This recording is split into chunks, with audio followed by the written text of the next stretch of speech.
আসসালামু আলাইকুম। নির্বাচন নিয়ে নতুন একটা শঙ্কা দেখা দিয়েছে। আগামী ফেব্রুয়ারি মাসে আমাদের প্রধান উপদেষ্টা কর্তৃক নির্বাচন কমিশনকে অলরেডি চিঠি দেওয়া হয়েছে যে আগামী ফেব্রুয়ারিতে যেন নির্বাচনের ব্যবস্থা গ্রহণ করে।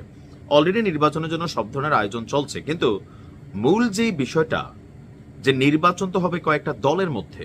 এখন ধরেন পিআর পদ্ধতি এই নির্বাচনের মধ্যে সবচেয়ে বড় ফ্যাক্ট হিসাবে এই মুহূর্তে দেখা দিয়েছে পিআর পদ্ধতি। পিআর পদ্ধতি সোজা বাংলা যদি বোঝাই, এটাতে সবচেয়ে বেশি উপকৃত হবে জামাত এবং এনসিপি, আর কিছুটা ঝামেলা হয়ে যাবে বিএনপির জন্য, যার কারণে বিএনপি বেসিক্যালি এটার বিরোধিতা করছে। এখন পিআর পদ্ধতি বাংলাদেশের জন্য কতটা অ্যাডজাস্টেবল হতে পারে, পিআর পদ্ধতির সোজা বাংলা আমি আরেকটা ভিডিও করেছি, ডিটেলস এই চ্যানেলে আছে বা আমার ফেসবুক পেজে যারা দেখেন সেইখানে আছে, দেখে নেবেন। আজকে এতটা দূর যাচ্ছি না, নির্বাচন নিয়ে কেন সংখ্যা বলছি। পিআর পদ্ধতিতে হলো কি, এমনিতে আমাদের যে প্রচলিত ধারায় নির্বাচন হচ্ছে এবারও কিন্তু আছে নিম্নকক্ষ উচ্চকক্ষ। নিম্নকক্ষের ভোটটা হবে প্রচলিত ধারায়, আর উচ্চকক্ষের ভোটটা হবে পিআর পদ্ধতিতে। তো নিম্নকক্ষ মানে আমরা যে প্রার্থী বেশি ভোট পাই তিনি এলাকায় জয়ী হবেন, আর যেই প্রার্থী ধরেন একটা এলাকার মধ্যে দুইজন আওয়ামী লীগ এবং বিএনপি অথবা জামাত তিনজন প্রার্থীর মধ্যে ভোট হচ্ছে, এখন বিএনপির প্রার্থী যিনি তিনি পাইলেন 100, আওয়ামী লীগ পাইলেন এই মুহূর্তে ধরেন 20, জামাত পাইল 50, তাহলে এই এলাকার এমপি হিসেবে কে নির্বাচিত হয়ে গেল, যিনি 100টা ভোট পেলেন, আর 20 আর 50 যারা ভোট পেল তাদের এই ভোটগুলো কোনো কাজে লাগবে না। কিন্তু পিআর পদ্ধতিতে সারা বাংলাদেশে মার্কা যে ভোটটা পাচ্ছে, ধানের শীষ হোক, নৌকা হোক, দাড়িপাল্লা হোক, এনসিপির মার্কা হোক, সকল ভোটকে কাউন্ট করে একটা পার্সেন্টেজ হিসাবে উচ্চকক্ষ পরিষদে সেখানে তারা প্রতিনিধি দিতে পারবেন। আর এই ক্ষেত্রে আমরা যদি ধরি তাহলে বিএনপি এমনি নিরঙ্কুশ একটা বড় অঙ্ক পাবে, কিন্তু জামাত আপনার সারা বাংলাদেশে যে আসনগুলোতে ওই যে কোথাও 50টা ভোট পাইছিলেন কিন্তু সে এলাকায় বিএনপি বিজয়ী হয়েছে, তার ভোটটা কাউন্ট হয় না, কিন্তু পিআর পদ্ধতিতে এসে ওই ভোটটা কাউন্ট হবে। তবে এটারও একটা শর্ত আছে যে ন্যূনতম সম্ভবত 5% ভোটের পরে পিআর কাউন্ট হবে।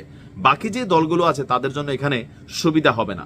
এখন আজকে জামাত আমাদের প্রধান নির্বাচন কমিশনার এম এ নাসিরের সাথে সাক্ষাৎ করেছেন। সেখানে জামাত ইসলামের নায়েবে আমির ডাক্তার সৈয়দ আব্দুল্লাহ মোহাম্মদ তাহের তিনি আপনার যে বক্তব্য দিয়েছেন যে জাতীয় সংসদের উচ্চকক্ষ এবং নিম্নকক্ষে পিআর পদ্ধতিতে ভোট চায় আপনার জামাত ইসলাম।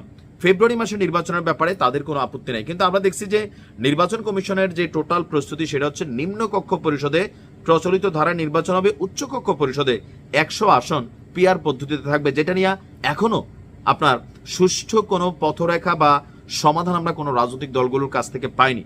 বিএনপি বরাবর বিরোধিতা করে আসছে, এনসিপি এবং জামাত আপনার এই পিআর পদ্ধতিকে চাচ্ছে, এবং কি পিআর পদ্ধতিকে চাওয়া না চাওয়া নিয়ে রাজনৈতিকভাবে নানান বক্তব্য আছে। বিএনপি বলছে যে যারা পিআর পদ্ধতি চায় তারা আসলে এই দেশে নির্বাচন চায় না। এখন ধরেন আমরা কেন বলছি শঙ্কা, সবকিছু রেডি, জামাত নির্বাচনে আইলো না, এনসিপি এখনো নিবন্ধন হয় নাই, হয়ে যাবে, তারপর তারা আসলো না, তাহলে বিএনপি নির্বাচনটা কার সাথে করবে? বিষয়টা এমন হয়ে যেতে পারে যে সর্বশেষ যে নির্বাচনটা আমরা ডামি নির্বাচন দেখছিলাম, আওয়ামী লীগ নিজেদের প্রার্থীকেই বিদ্রোহী প্রার্থী হিসাবে দাঁড়া করাই দিয়েছিল। তো বিএনপি যদি ওই লেভেলের কোনো কিছু করে, এটা কি এই দেশে এই মুহূর্তে খুব বেশি জনপ্রিয়তা পাবে? কারণ মানুষ ভোট দিতে চায় যে সবগুলো রাজনৈতিক দল নির্বাচনে আসবে, যার যার পছন্দের প্রার্থীকে সে ভোট দিবে। কিন্তু যদি জামাত এনসিপি নির্বাচনে না আসে, আমার ধারণা জামাত আসবে finally at the end of the day, বা এনসিপিও, কারণ ভোটে না যাওয়ার যে ব্যর্থতা বা ভোটে না গেলে যে কি পরিণত হয় আওয়ামী লীগের আমলে কিন্তু এগুলো প্রমাণিত। সো এখন লাস্টে যদি কেউই নির্বাচনে না যায়, মানে বড় দলগুলা, তো বিএনপি আসলে কার সাথে নির্বাচন করবে?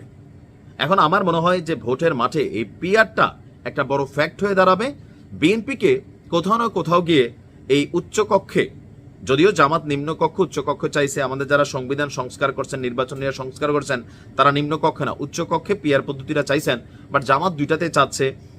একটা নেগোসিয়েশন এখানে হতে হবে। বাংলাদেশের জন্য এই নির্বাচন পদ্ধতিটা নতুন, পৃথিবীর অনেক দেশ এটা আছে, প্রায় 90টির দেশে আপনার এই পিআর পদ্ধতি চলমান, তবে এক এক দেশের এক এক সিস্টেম। এখন বাংলাদেশের মতন দেশে এই মুহূর্তে পিআর যদি সমাধান না হয়, তাহলে কিন্তু আসলে নির্বাচন নিয়ে শঙ্কা দেখা দেবে যে নির্বাচনটা সার্বজনীনভাবে হইল কিনা, বিএনপি আসলে কাদেরকে মোকাবেলা করবে।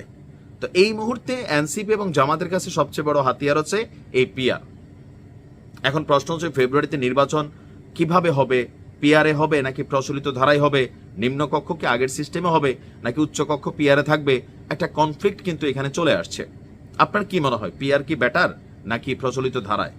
ভালো থাকুন, আসসালামু আলাইকুম।